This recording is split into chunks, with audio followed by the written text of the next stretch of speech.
বড়লোকদের মায়েরা যেমন হয় ভার্সেস মধ্যবিত্তদের মায়েরা যেমন হয়। এই নিন আপনার এই মাসের ফিসটা। তাহলে ও কেমন পড়াশোনা করছে? পড়াশোনা তো ভালো করে হচ্ছে না একদমই। ও এবার দেখছি মারতে হবে।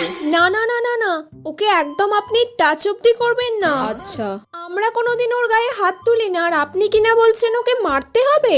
হলো হলো পড়াশোনা, তাতে না হলো নেই নেই, কিন্তু ওর গায়ে কোনো হাত লাগানো যাবেই না। যেটুকু হবে বুঝিয়ে করবেন, না হলে ছেড়ে দেবেন। মারা তো যাবেই না, আর বকবেনও না সবার সামনে, কারণ আমরা ওকে বাড়িতে একটুও কিচ্ছু বলি না। এই নিন স্যার আপনার এবারের মাইনেটা। হ্যাঁ দিন। তা স্যার এবারে ভালো করে পড়াশোনা করছে তো?